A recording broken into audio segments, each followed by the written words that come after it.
On va parler du projet Simandou. L'éléphant arrive-t-il avec un pied cassé? En tout cas présenté comme le fer de lance d'un envol économique dans ce pays, tant inspiré pour notre pays, le projet Simandou est en passe d'être amputé d'un de ses piliers. En effet, il s'agit de l'abandon de la construction du port en eau profonde de Moribaya au profit de l'évacuation du minerai par des barges. Si les porteurs du projet invoquent la faible rentabilité pour justifier leur décision, un œil d'esprit voit plutôt de l'empressement au mépris d'ailleurs de certaines exigences environnementales. Pour en parler, nous avons au bout de la ligne Oumar Toutia-Bari, il est enseignant-chercheur en histoire et sur les industries extractives en Afrique. Bonjour et bonne arrivée Oumar Toutia. Bonjour, bonjour le collègue. Il va falloir vous déplacer un tout peu pour voir si le dieu de la com va être avec nous. C'est compliqué avec la pluie ce matin à Conakry. Vous êtes là? Oui, bonjour, Tiana. Je ne sais pas si la liaison est bonne. Allez, Babila, sur la question. Et voilà, merci notre cher ami Toutia d'avoir répondu à notre invitation. Le projet Simandou, on en parle encore. Vous avez un regard tout particulier sur le déroulement, n'est-ce pas, de ce projet-là. Il y a eu assez d'accords qui ont été établis récemment. On a assisté encore à d'autres signatures. Selon vous, qu'est-ce qui se passe réellement? Vous doutez d'ailleurs de la conduite de ce projet-là et d'ailleurs, ce qui vous amène à dire que c'est un éléphant qui arrive avec un pied cassé. Dites-nous, qu'est-ce qui vous amène à de telles lectures? Vous savez, on a pris en milieu de semaine d'un déjeuner de presse organisé par le PCA de YouTube avec des journalistes. On a fait aussi que... La liaison n'est pas bonne. S'il vous plaît, Toutia, est-ce que vous pouvez vous déplacer l'endroit où vous êtes, histoire de vous appeler, si vous êtes dans une maison, histoire de sortir et voir si la communication va être parfaite avec vous. On va essayer de rappeler Toutia Mohamed Kamara. En attendant, quand même, c'est un projet d'envergure nationale, mais visiblement, on est en train de brûler les étapes Alphonse Mara. C'est un projet... Il y a des risques environnementaux et puis de l'autre côté, ce sont les pêcheurs qui vont payer les frais. Au-delà du risque environnemental, c'est un projet qu'on a lancé avec un très grand espoir. Ce projet nous avait été vendu comme étant le projet qui sortira le pays de l'ornière. Mais d'abord, à l'entame du projet, j'avais attiré l'attention sur le fait que le conseil d'administration du projet Simandou était composé que de cadres de la présidence. Ouais. Et ça, il y a des départements techniques et sectoriels, dont le ministère des Mines, le ministère de l'Habitat, le ministère des Travaux Publics, le ministère de l'Environnement, qui devaient avoir des membres dans ce conseil d'administration qui ne figurent pas. Aujourd'hui, par l'absence de ces cadres-là, de ces départements techniques, on se retrouve à déplacer un projet important. Les miniers estiment que ce port ne sera pas aussi productif que ça. Mais j'ai envie de me poser la question, est-ce qu'on construit un port que pour les mines? Parce que c'est vrai que le port en eau profonde aurait servi d'abord aux miniers, mais ça aurait permis à la Guinée d'élargir aussi son activité portuaire au-delà des mines. Est-ce qu'aujourd'hui... ça peut bien aider parce que comme ça, on pourrait bien se frotter les mains en se basant sur Forikaria ou bien dans certains locaux parce que tout ne va pas se résumer seulement à Conakry. Donc, et l'emploi également avec la construction du port. Surtout ça. Donc aujourd'hui, est-ce que la dimension du projet est devenue moins importante au point que cet ouvrage qui aurait permis à d'autres Guinéens, à l'État guinéen, de créer des emplois, de générer des revenus, ou même encore de diversifier son activité portuaire, serait empêché par la volonté simplement de l'entreprise de faire ses revenus, parce qu'on considère que ce port n'est plus important parce que le revenu qu'il générera n'est pas si important. Mais c'est parce qu'on s'est arrêté qu'à l'accès minier. Il faudrait aujourd'hui pouvoir l'élargir à d'autres. Et l'autre chose, c'est quoi? Les conséquences de leur plan B. Parce qu'il faut le dire, c'est même le plan A. Quand vous voyez une entreprise envisager d'abandonner la construction d'un port pour passer à l'expédition des matières premières, il faut se dire que l'enjeu que représentait le port n'était pas si important pour eux dans le projet. Parce que quand on fait un projet comme Simandou, c'est un projet qui a subi plusieurs étapes, dont l'évaluation, la recherche d'indices, l'évaluation des risques, l'évaluation de la rentabilité sur les investissements et autres. Donc si le port avait été prévu dans un tel projet, c'est qu'on savait que ça aurait été rentable. Mais si on l'a prévu et qu'on vient de déclarer après que non, ce n'est pas si rentable que ça c'est qu'à un moment donné, l'entreprise a menti. Bien, allez. Et la faute aujourd'hui, ce n'est pas qu'à l'entreprise, c'est au fait que même dans le conseil d'administration de ce projet, il n'y a pas de cadre. Bien, allez, on va partir sur le terrain, retrouver Oumar Toti Abari, chercheur sur les industries extractives en Afrique. Oumar, vous êtes là? Oui, bonjour, non. Ouais, on va essayer avec la commune, c'est pas évident. Alors, sur ce projet de Simandou dont on fait allusion, l'éléphant visiblement arrive-t-il avec un pied cassé? Aujourd'hui, on nous annonce que la construction du port en eau profonde du côté de Moribaya n'aura pas lieu. Quelles conséquences, selon vous, en tant qu'expert sur les industries extractives en Afrique? Oui, je le disais à l'entame que nous l'avons appris à l'occasion d'une déjeuner de presse organisée par le PTA de Tito.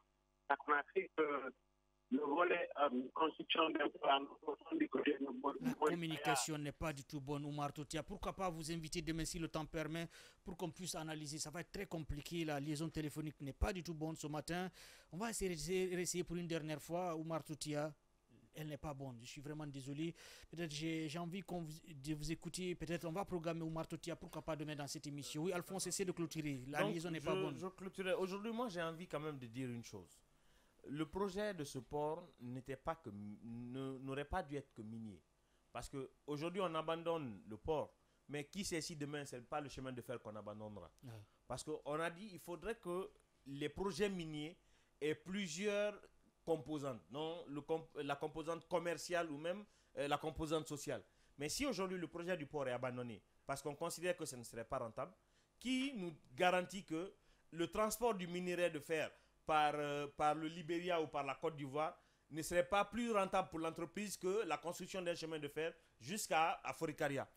Parce que c'est pour le port quand même qu'on construisait le chemin de fer. Donc, de facto, si le port s'en va, le chemin de fer aussi n'a plus son utilité. Bien. Et c'est là où l'État doit pouvoir réagir. Parce qu'on ne peut pas nous vendre un tel beau projet et nous servir une souris à la place. Parce qu'on nous a quand même vendu l'arrivée d'un éléphant gaillard. Tiotia parle de pied cassé. Non, l'éléphant au pied cassé, il boite. Mais si on nous vend un éléphant qui doit arriver et qu'on nous offre une souris à la fin, c'est pas intéressant. Bien. Parce qu'aujourd'hui, quand on annule la construction du projet de port, je vous garantis que l'entreprise va se contenter de sortir son minerai par les pays frontaliers que de faire le chemin de fer de Simandou jusqu'à Forikaria. Donc vous êtes Et pessimiste. le projet de chemin de fer, ce n'était pas que pour le secteur minier. On avait même proposé que ce soit aussi un axe commercial. Et qu'est-ce que la Guinée a gagné quand on ferme le port et qu'on annule le chemin de fer? Il faudrait qu'à la présidence, les gens se bougent. Parce que la constitution du conseil d'administration, ça je l'ai dénoncé le lendemain même de la mise en place, il n'y a pas de cadre technique. Donc il n'y a pas d'avis technique qui revient à la table. Donc vous voulez dire que des gens ont été nommés par affinité. Vous parlez des gens qui ne sont même pas à la hauteur. Vous parlez d'affinité. En fait, affinité, c'est quand on prend notre frère en main. En fait, eux-mêmes. ils ont fait... Donc vous voulez dire que c'est la présidence. Je vous dis que l'ensemble... Pour quel intérêt? Allez-y voir le décret mettant en place le conseil d'administration. L'ensemble du conseil d'administration est composé des membres, pas de la présidence seulement, du cabinet du président même. Sans oublier que les sessions du conseil d'administration, ça coûte extrêmement cher. Donc aujourd'hui, la question qu'on amène à se poser, c'est qui va pouvoir veiller sur la mise en œuvre de toutes les composantes de la convention portant sur le Simandou. Le port va s'en aller, le chemin de fer va s'en aller, on a notre minerai qui sortira par les frontières pour aller chez nos voisins.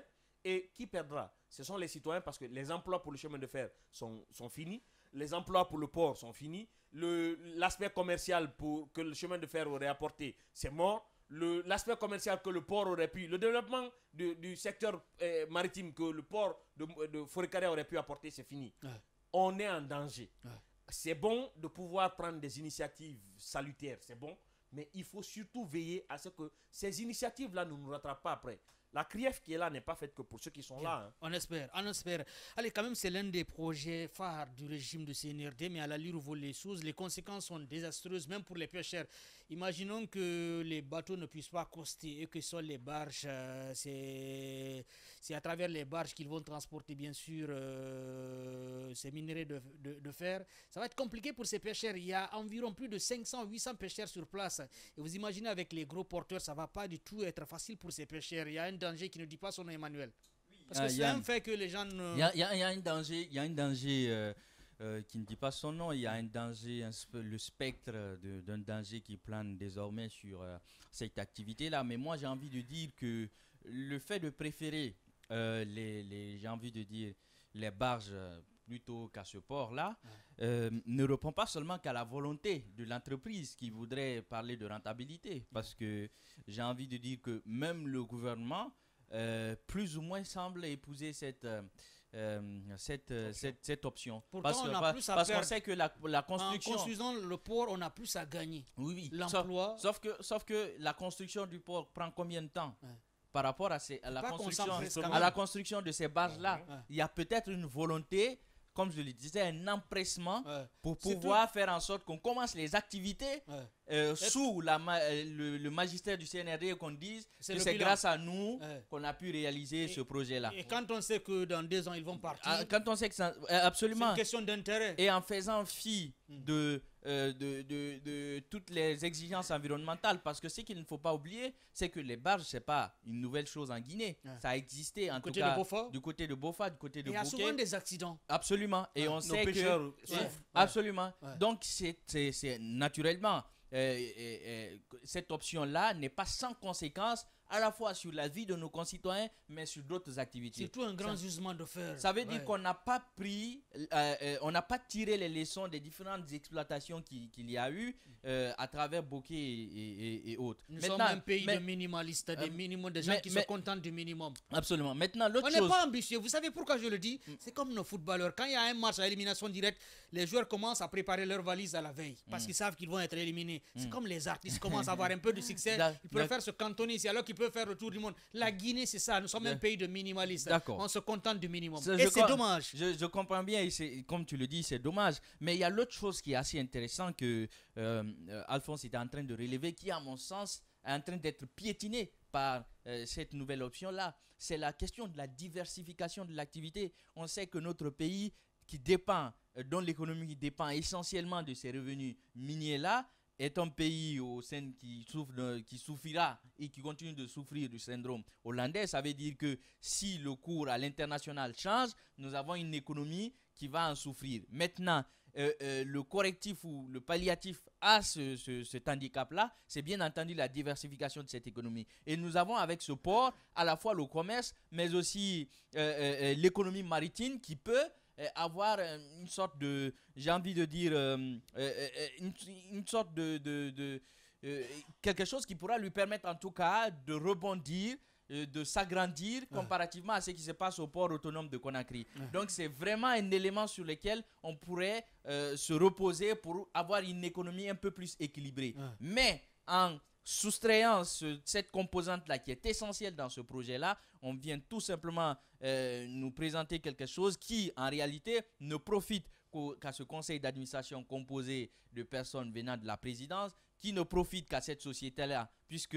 comparativement aux investissements qu'elle devrait faire, elle va devoir revoir ça à la baisse, ce qui naturellement n'est pas profitable pour la population guinéenne. Et très malheureusement, encore une fois, cet empressement-là va porter véritablement préjudice à la société guinéenne. Caps, il y a Omar Toutia, l'expert sur les industries extractives, qui dit que le transport par barge, l'expérience de Bokeh, l'atteste, soulève des préoccupations environnementales et sociales énormes. Pour le Simandou, ce serait plus de 100 millions de tonnes de fer à évacuer chaque année sur ces plateaux géants dans une zone où se pratiquent des fortes activités de pêche et agricoles.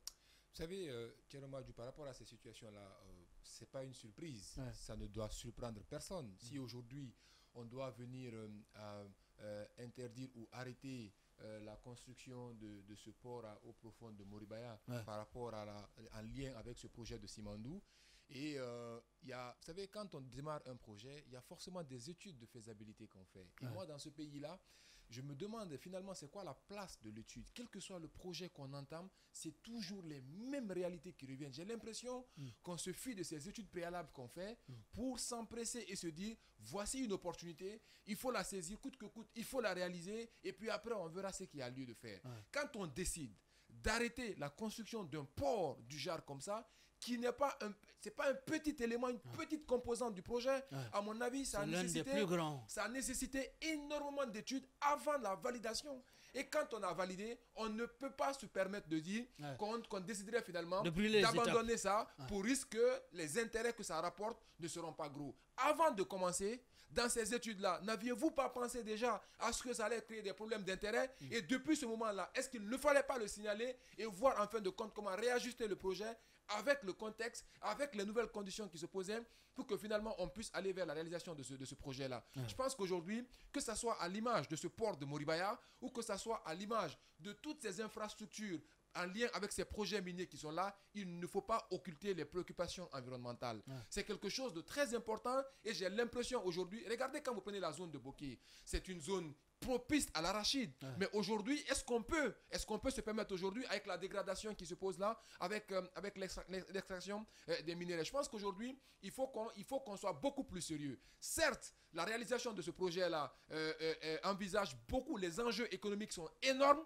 par rapport à sa réalisation, mais cela n'est pas synonyme, bien entendu, de pouvoir aller très vite en besoin et de négliger un certain nombre de points. Je pense qu'aujourd'hui, il faut une véritable communication, il faut être sincère avec le peuple. Je sais que c'est un projet sur lequel on nourrissait beaucoup d'espoir parce que ça pouvait permettre de pouvoir créer beaucoup d'emplois et d'engranger beaucoup de résultats. Et il faut également dire que peu importe les enjeux économiques, il faut se dire que la chose la plus importante, c'est que le projet puisse aller au bout. Que ce soit le CNRD maintenant qui termine ce projet ou pas, l'administration, c'est une continuité. Ils sont venus trouver ce projet-là, ils feront ce qu'ils peuvent faire, et s'ils réussissent à ce que ce projet-là démarre, même s'il part, l'opinion ou l'histoire retiendra que pendant leur règne, ils ont pu faire bouger les lignes. Encore une fois, aujourd'hui, il faut tenir compte de ces préoccupations environnementales qui sont en lien avec justement l'évacuation, si vous voulez, le transport de ces minéraux-là à travers les branches. Allez, Babila, si on construisait ce port de Moribaya, ça pouvait désengorger le port autonome de Conakry. Oui, justement, Madjou, mais ce que vous ne comprenez pas, ou ce que beaucoup de Guinéens ne comprennent pas, il y a eu assez de contre-vérités dans l'établissement de ce projet-là. Assez de mensonges qui ont été racontés au peuple de Guinée. Il faut qu'on dise la vérité. C'est quoi la vérité? La vérité autour de cette affaire. D'abord, il faut rappeler certains éléments. On disait dans la communication du ministère des Mines ici, ils ont dit que le code minier prévoit une participation de 15% gratuite dans les infrastructures. C'est pas vrai. Allez-y voir le code minier, vous ne verrez pas. C'est plutôt dans les mines. Parce qu'on suppose que les minerais c'est la contrepartie, c'est-à-dire que c'est ce qui revient à l'État. D'accord?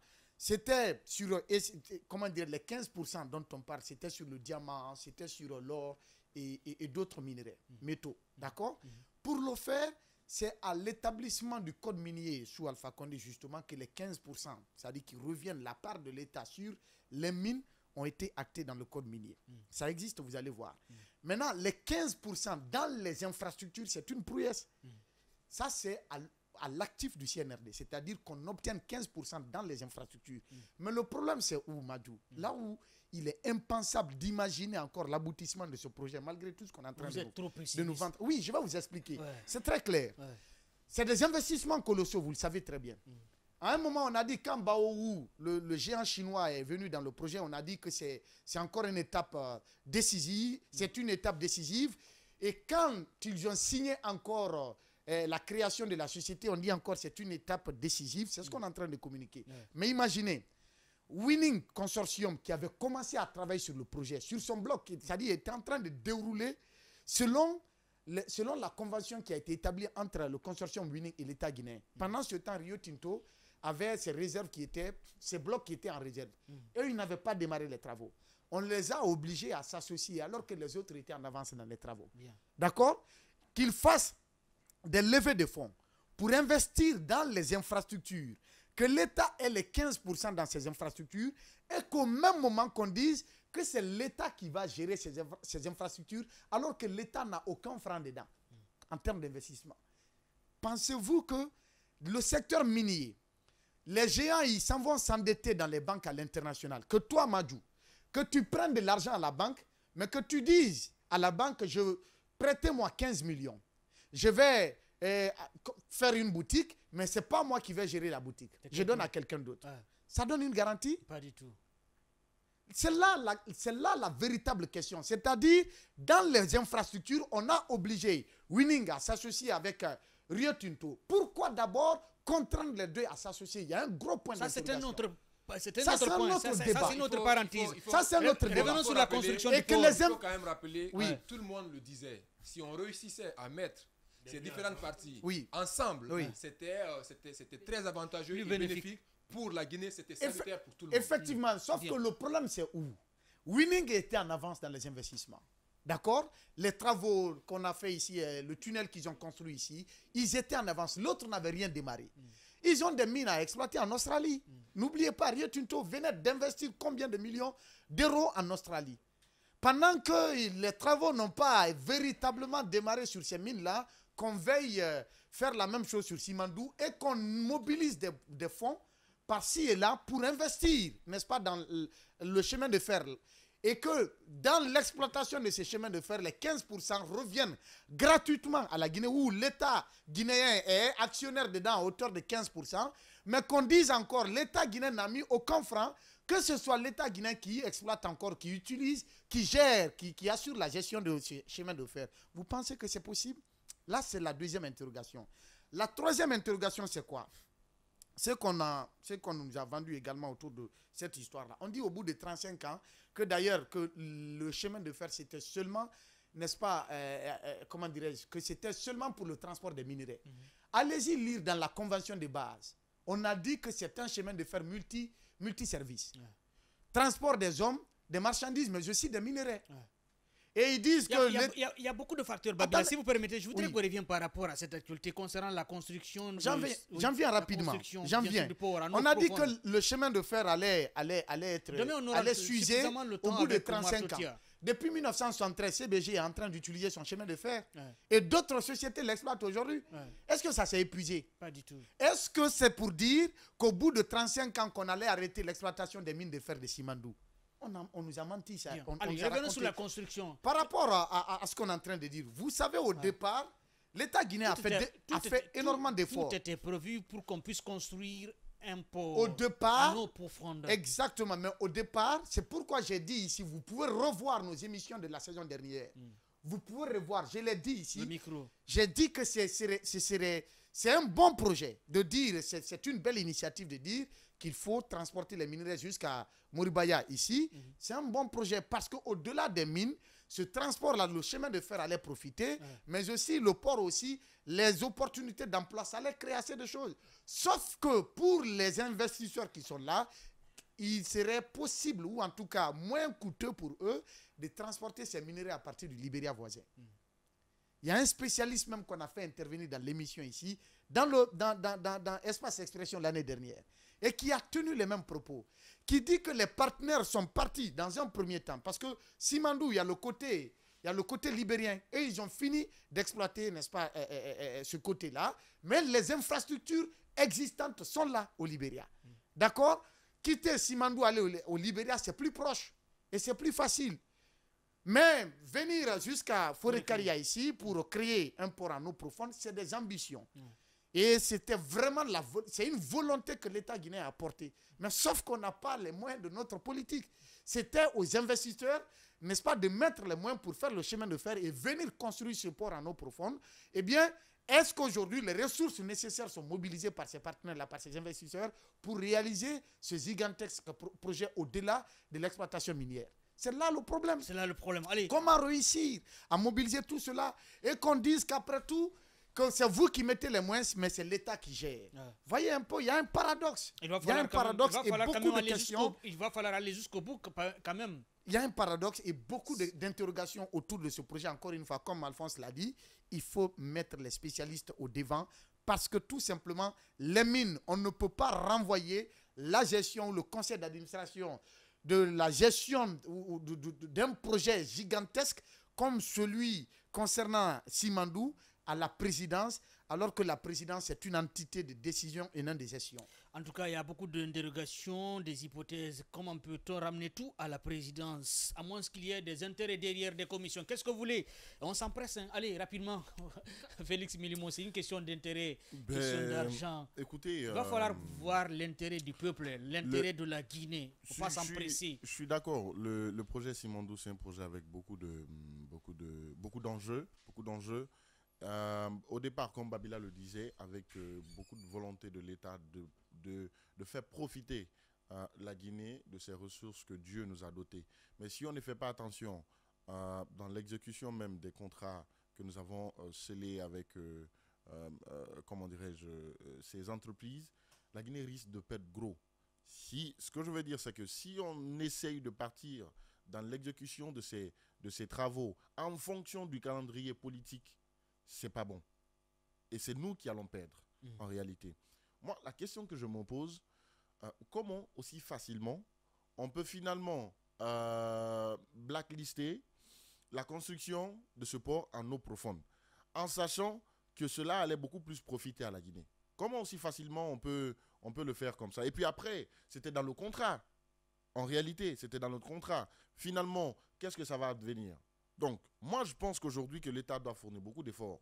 S'il faut attendre 2 ans de plus ou 3 ans de plus pour que la Guinée puisse bénéficier réellement de ces minéraux, de ce projet, de ces minéraux de fer, il faut le faire. Parce que ça ne sert à rien de se précipiter, de partir vite pour qu'on puisse attribuer, comment dirais-je, ce folklore, ce nom au CNRD, et que finalement la Guinée perde, en réalité, que la Guinée perde maintenant dans l'exécution du projet. Je pense que ce qui est dans les clauses du contrat, il faut déjà, même si ça doit prendre du temps, faire respecter cela, parce qu'en réalité, la Guinée sort vraiment bénéfique, en gros, dans ce projet. Bien. Alors, tout ça sur la question, c'est vrai que nous a annoncé tambour battant ce projet depuis 2020 comme étant une croissance qui va faciliter le développement de ce pays, mais à l'allure volée, si on nous annonce que désormais, en tout cas, rien n'est encore officiel, même si Totia nous faisait comprendre, c'est dans un réceptif hôtelier, le jeudi qu'ils ont annoncé abandonner la construction du port de Moribaya en eau profonde. On espère qu'ils vont revenir sur cette décision parce que quand même avec la construction de ce port, c'est à la Guinée de gagner beaucoup d'emplois, beaucoup d'infrastructures et il faut voir ce côté également social avec les pêcheurs qui sont dans la zone. Il faut dire que c'est surtout la jeunesse guinéenne qui avait beaucoup plus à gagner parce que le gouvernement, l'État c'est une continuité, chaque gouvernement vient et puis le gouvernement va quitter. C'est les jeunes qui ont beaucoup plus à gagner. Tout de suite là, on a rappelé le fait que toutes les activités, les décisions, en tout cas du côté des mines, sont ramenées du côté de la présidence. Je me demande à quoi sert alors le ministère des Mines. Si le ministère ne peut pas prendre des décisions, c'est à la présidence de prendre des décisions en lieu et place du ministère des Mines qui est censé quand même, qui a cette mission de contrôler, de veiller à l'exécution de tous les contrats ou bien de tous les accords Cela ne veut pas dire que le ministère ne gère absolument rien. Quand c'est ramené vers la présidence, on a vu quand même au niveau du lancement, même le ministère le ministère des Mines était allé, je crois, du côté de Beila pour entrer en contact avec les localités, plutôt la population locale. Au niveau du problème, c'est pas au niveau du conseil d'administration. Il faut la volonté politique derrière des autorités. Du conseil d'administration, je suis d'accord, mais je dis qu'il revient au ministère des Mines aujourd'hui de veiller au respect, par exemple, des accords. Pourquoi ce port-là, on abandonne la construction de ce port? Totia fait bien d'ailleurs d'attirer l'attention des uns et des autres sur cet abandon-là. Je pense que des mesures doivent être prises pour le respect des normes, en tout cas des accords en ce qui concerne la construction de ce port-là soit respecté. Bien. Allez, c'est un point que je voudrais vraiment qu'on évoque, mais c'est comme si on fuit, c'est concernant l'aspect social, les pêcheurs.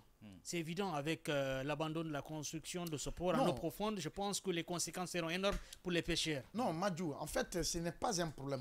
Je pense que c'est un problème. Vous savez pourquoi? Oui. Avec les gros porteurs qui vont accoster, ça va être compliqué si le port n'est pas construit.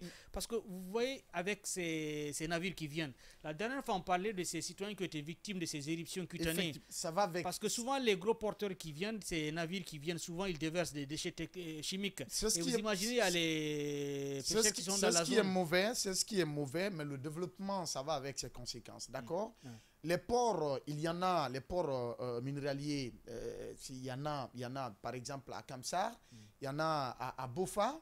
Eh bien, au-delà de ces ports, en fait, c'est des Mais ports comme ça, qui il y a sont moins de problèmes. Mais à exclusivement... Bofa, il y a des problèmes parce que c'est les barges qu'on Justement, utilise. mais c'est exclusivement dévolu aux bateaux minéraliers, mais il y a des ports artisanaux qui sont faits, en tout cas qu'on construit même pour les pêcheurs artisanaux. D'accord? N'empêche, ce projet encore, c'était vraiment ce qui est tout ce que l'État ambitionnait pour la Guinée, c'est salutaire. Mais encore une fois, il y a eu assez d'effets d'annonce en fait. On est allé trop vite en besoin, on a annoncé des choses qui sont contraires à la réalité. Et on a même fait fi à la réalité des choses, c'est-à-dire à l'évidence pour raconter des contre-vérités dans ce dossier-là. Ça, il faut faire très attention. La gouvernance, il faut dire la vérité parce que, quel que soit le temps, la vérité finira par nous rattraper. Et c'est ce qui arrive aujourd'hui. Dans ce dossier-là, il y a d'autres compartiments dans les jours à venir concernant ce projet Simandou. Vous allez comprendre, au-delà, s'il arrivait qu'on annule la construction du port en eau profonde. Pourquoi en eau profonde? Parce que les gros bateaux, les gros porteurs qui viennent, c'est par rapport à cela, on dit le port en eau profonde. D'accord, à Moribaya. Le chemin de fer sur plus de 600 km. Vous vous imaginez? La main-d'œuvre, en fait, on voyait la main-d'œuvre que c'est l'opportunité d'emploi directe et indirecte que ça générait pour le pays. On a vu tout cela. D'accord? Le port, on a vu tout cela. Mais est-ce qu'aujourd'hui, les capitaux nécessaires sont mobilisables ou sont mobilisés pour espérer aller à l'aboutissement de ce projet tel que voulu, tel que souhaité depuis le départ? C'est là le souci. Est-ce qu'il y a un agenda politique derrière avec cet empressement? Bien sûr que oui, parce que qu'est-ce que j'ai vu même? On a même fait une projection par rapport à l'exportation du premier bateau de minerais de fer. Je crois la projection en 2025 ou 2026, on l'a annoncé. Mais je vous l'ai dit, vous pouvez revoir encore dans nos émissions, le démarrage effectif de ce projet-là, ce serait encore après la transition. Je l'ai dit dans les émissions, ça existe encore. Bien. Parce que l'enjeu est tellement grand.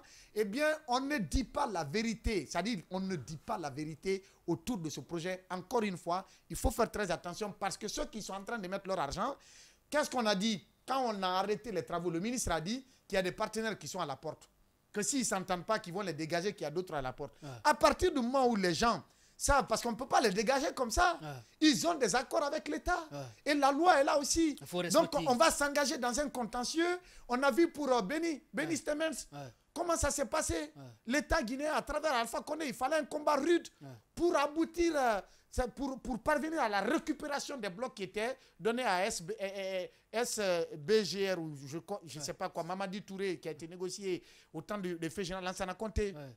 BSGR. Pour qu'on parvienne à retirer, n'est-ce pas, ces blocs-là, BSGR. On les avait revendus à combien ici? À vil prix. Donc, s'engager dans un bras de fer encore avec ces puissants miniers-là, c'est qui va souhaiter cela?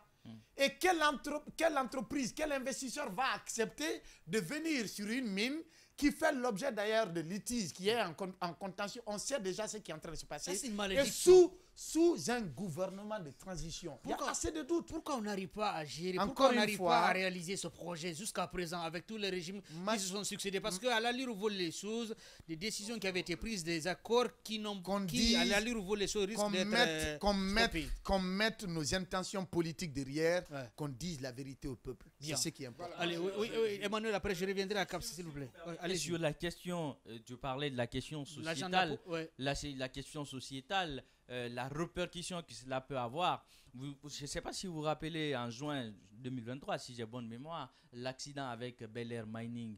Du côté de Bofa, l'un des embarquements qui avait un certain, je crois, 7,2 tonnes de bauxite et 3 jours de consommation en termes de pétrole, qui malheureusement a fait naufrage et s'est déversé dans la mer. Quelles sont les conséquences vis-à-vis de la pêche locale quand on sait que aujourd'hui on est en train de se vivre de cette activité? Absolument, surtout qu'on est en train de se battre aujourd'hui pour faire en sorte que cette pêche artisanale puisse se relever. Quand on sait que la pêche semi-industrielle ne lui laisse pas sans répit, vous avez maintenant l'industrie extractive qui est en train aussi qui est en train de, j'ai envie de dire, de faire en sorte que cette pêche-là a du mal, naturellement, à sortir de l'ornière, à sortir de l'auberge. Donc c'est tout pour dire qu'on a tout intérêt à faire en sorte que ces pêcheurs artisanaux-là, qui sont quand même un patrimoine national, qu'on doit essayer de conserver. Sinon, si on ne peut pas les permettre d'évoluer, il ne faut pas les tuer. Bien. Mais quand on permet à la construction de ces barges-là, ce serait encore une autre façon d'asphyxier ce domaine-là qui a du mal à exister. Oui, comme ça. Voilà, moi je veux juste simplement rappeler une chose. Vouloir abandonner un des piliers essentiels d'un projet tel que le projet Simandou ressort deux choses. La première, soit on n'a pas fait d'études préalables, ou soit on s'est raté carrément dans les études. Alors si on décide de reconsidérer les éléments de départ, il est important de prendre le temps nécessaire pour cette fois-ci approfondir les études, pour ne plus revenir un autre moment et dire également, il faut encore changer ça, ceci n'est pas possible, on n'a pas tenu compte de cet autre aspect-là. Je pense qu'aujourd'hui, il faut savoir raison garder et il faut s'entourer d'experts et de techniciens spécialistes à la matière pour pouvoir prendre des bonnes décisions, des décisions éclairées. Sinon, encore une fois, on va prendre des décisions aujourd'hui qui vont nous rattraper dans l'avenir. Parce que moi, il est préférable de préserver des ressources de notre pays que d'aller à leur exploitation et que ça ne serve pas véritablement le pays. Si cette transition ne peut pas, qu'on laisse tranquille jusqu'à ce que ceux-là qui peuvent le faire viennent pour pouvoir le faire. Ça ne sert à rien d'aller très vite, ça ne sert à rien de vouloir dire nous avons des résultats à présenter, c'est nous qui avons fait ça, c'est nous qui avons initié ça. Il faut sortir du matu-vu. Il faut rester dans les limites de ses compétences. Il faut rester dans les limites de ses compétences. Il faut s'entourer des spécialistes, des techniciens à la matière, et il faut également que les gens qui sont autour acceptent de dire la vérité autour de ce sujet-là. Parce qu'on apprend des choses. Et dans les prochains jours, on aura l'opportunité, bien entendu, de pouvoir les dénoncer ici. Parce que si ça s'avère vrai, c'est très grave et ça peut décrédibiliser même l'État auprès de futurs partenaires qui souhaiteraient s'intéresser à ce projet. Bonjour, tiens, ce sujet d'abandon du port de Moribaya prouve à suffisance l'échec des études d'impact environnemental et social. Mariam Aziz Sako du côté de Bokeh, espace Bokeh. Merci.